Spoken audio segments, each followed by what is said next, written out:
અને હવે કરીશું બુલેટિનની શરૂઆત થશે ચોમાસાના સમાચાર સાથે, કારણ કે કેરળમાં એક તરફ ચોમાસું પહોંચી ગયું છે અને હવામાન નિષ્ણાતો કહી રહ્યા છે કે રાજ્યમાં પણ એક અઠવાડિયું વહેલું ચોમાસું આવશે।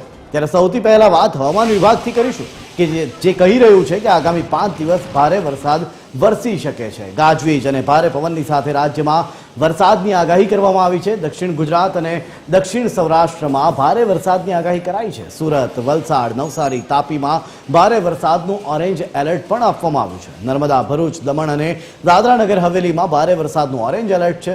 તો રાજકોટ, જૂનાગઢ, અમરેલી, ગીર સોમનાથમાં ભારે વરસાદનું ઓરેન્જ એલર્ટ અપાયું છે। એ જ રીતે રાજ્યના અલગ અલગ વિસ્તારોમાં ઓરેન્જ એલર્ટ આપવામાં આવ્યું છે। ત્યારે આખા રાજ્યમાં આવનારા 7 દિવસ સુધી કયા પ્રકારની રહેશે પરિસ્થિતિ, જેને આપણે સમજવાનો પ્રયત્ન કરીશું ગ્રાફિક્સના માધ્યમથી। કયા પ્રકારની રહેશે પરિસ્થિતિ એ આપણે ગ્રાફિક્સના માધ્યમથી સમજીશું।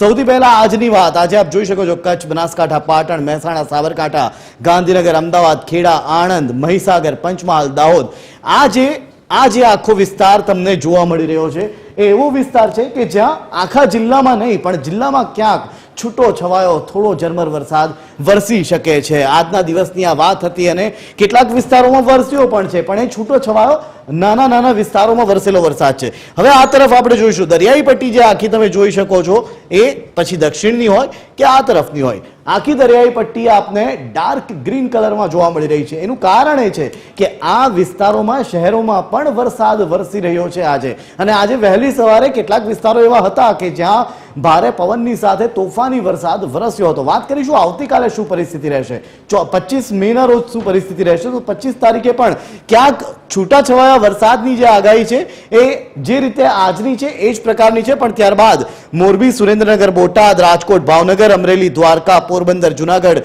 ગીર સોમનાથ, વડોદરા, ભરૂચ, છોટાઉદેપુર, નર્મદા, સુરત, તાપી, નવસારી, ડાંગ, વલસાડ આ એવા વિસ્તારો છે કે જ્યાં ભારેથી અતિ ભારે વરસાદ આવતીકાલે પણ વરસી શકે છે। વાત કરીશું 26 તારીખની। 26 તારીખે શું પરિસ્થિતિ રહેશે, કારણ કે ત્યારબાદ પવનનું જોર વધવા જઈ રહ્યું છે। દરિયામાં જે પ્રકારની અપર સર્ક્યુલેશન સર્જાયું છે એ પ્રકારે પવનનું જોર વધશે, સાથે જ વરસાદનું જોર પણ વધવા જઈ રહ્યું છે 26 તારીખથી, અને એ જ દર્શાવવાનો પ્રયત્ન કરીશું મેપના માધ્યમથી કે જોઈ શકો છો આપ કે જે પ્રકારની હાલની પરિસ્થિતિ છે કંઈક એવી જ પરિસ્થિતિ 26 તારીખે પણ જોવા મળશે। પણ હા, જ્યાં વધારે વરસાદ વરસી શકે છે એ જિલ્લાઓમાં વધારો થયો છે, જેમાં ખાસ કરીને જામનગર, મોરબી અને સુરેન્દ્રનગર સુધી વરસાદ વરસશે। બાકી જે 2 દિવસ એટલે કે 24 અને 25 તારીખે જે પરિસ્થિતિનું નિર્માણ થયું છે એ જ પરિસ્થિતિ 26 તારીખે પણ જોવા મળશે। હવે વાત કરીશું 27 તારીખની। 27 તારીખે શું પરિસ્થિતિ સર્જાઈ શકે છે, હવામાન કેવું રહી શકે છે, ક્યાં વરસાદ વધારે વરસશે, ક્યાં વરસાદ ઓછો વરસશે એ જોવાનો પ્રયત્ન કરીશું। તો આપ જોઈ શકો છો કે હવે અહીંથી ક્યાંક થોડો બદલાવ જોવા મળી રહ્યો છે। આ જે વિસ્તારો છે કે જ્યાં માંડ 20 થી 30 કિલોમીટર પ્રતિ કલાકની ઝડપે પવન ફૂંકાશે, જેમાં આપ આ વિસ્તાર જોઈ શકો છો। ત્યારબાદ આ જે વિસ્તાર છે આ એવો વિસ્તાર છે કે જેમાં પવનની સાથે વરસાદ વરસશે, છૂટો છવાયો વરસાદ વરસશે, અંતરિયાળ વિસ્તારોમાં વરસાદ વરસી શકે છે। પણ ત્યારબાદ 27 તારીખથી જો આપ જોઈ શકો છો આખો આ દક્ષિણનો વિસ્તાર જે છે, દક્ષિણ ગુજરાતનો જે વિસ્તાર છે એ દક્ષિણ ગુજરાતમાં ભારેથી અતિ ભારે વરસાદ વરસવાની આગાહી કરવામાં આવી છે, જેની સાથે 50 થી 60 કિલોમીટર સુધી વરસાદ વરસી શકે છે। વાત કરીશું 28 તારીખે શું પરિસ્થિતિનું નિર્માણ થાય છે। તો 28 તારીખે પણ કંઈક એવું જ જોવા મળી રહ્યું છે કે કચ્છ આખો જે વિસ્તાર છે કે જ્યાં છૂટો છવાયો વરસાદ વરસશે। પણ હવે આપ અહીં જોઈ શકો છો જે મધ્ય ગુજરાતનો જે ભાગ છે ત્યાં પણ હવે વરસાદનું જોર વધશે।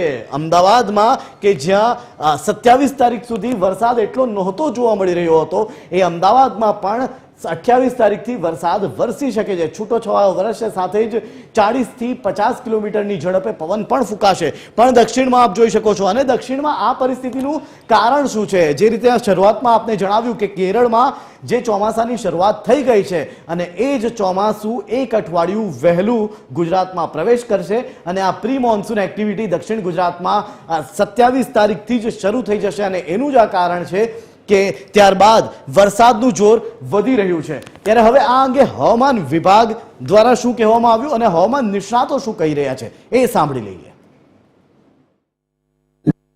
રાજકોટ, જૂનાગઢ, ગીર સોમનાથ, अरावली, भावनगर और दीव के लिए दिया है सौराष्ट्र पश्चिम में।